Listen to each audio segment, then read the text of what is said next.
ওখানে আলোটা পড়ছে দেখিস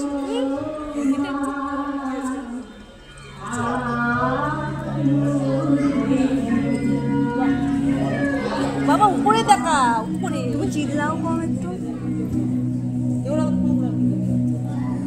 স্বাগত সকল দর্শনার্থীদের জানাই শারদীয়ার প্রীতি শুভেচ্ছা ও অভিনন্দন। দমদম অমরপল্লী শারদীয়া পূজা কমিটির এবারের নিবেদন বিড়লা তারামণ্ডল।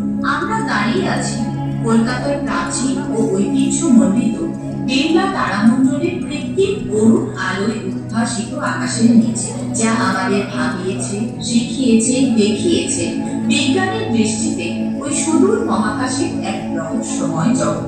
1963 সালের 2রা জুলাই তৎকালীন প্রধানমন্ত্রী শ্রী জওহরলাল নেহেরু বিড়লা তারামণ্ডলের উদ্বোধন করেন। তারপর এক দীর্ঘ সময়কাল ধরে কলকাতা শহরের এই তারামণ্ডলটি হয়ে উঠেছে মহাকাশকে ছুঁয়ে দেখার এক বিস্ময়কর ঠিকানা। পিতৃপক্ষ অবসানের পর দেবী পক্ষের আকাশে চাঁদ, পশ্চিম আকাশে সন্ধ্যে তারা যেন এই শহরকে করে তুলেছে আলো আনন্দ।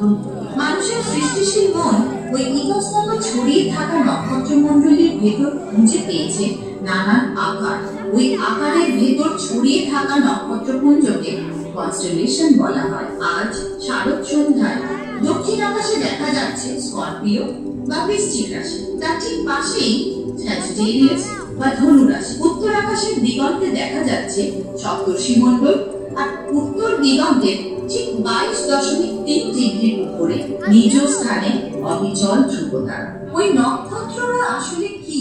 বাস্তবে তারা প্রত্যেকে এক একটি ধারণার অতি বিশাল অগ্নিকুণ্ড, যেখানে নিরন্তর পারমাণবিক শক্তি নির্গত হয়ে চলেছে। বহু বহু দূর আলোকবর্ষে অবস্থান করছে বলেই এদের আলোক বৃদ্ধি বলে মনে হয়। আমাদের নিকটতম তারা সূর্য। সূর্যকে কেন্দ্র করেই আমাদের এই সৌরজগৎ, যেখানে 8টি গ্রহ সূর্যকে প্রদক্ষিণ করে চলেছে, যেখানে একমাত্র পৃথিবী ছাড়া আর কোনো গ্রহে এখনো প্রাণীর অস্তিত্ব পাওয়া যায়নি।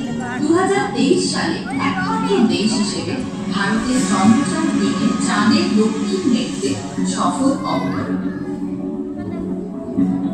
ইন্টারন্যাশনাল স্পেস স্টেশন পৃথিবীর কক্ষপথে মানুষের তৈরি এক চলমান বৈজ্ঞানিক গবেষণাগার। এটি প্রায় 400 কিলোমিটার উচ্চতায় প্রতি 90 মিনিটে একবার করে পৃথিবীকে প্রদক্ষিণ করছে।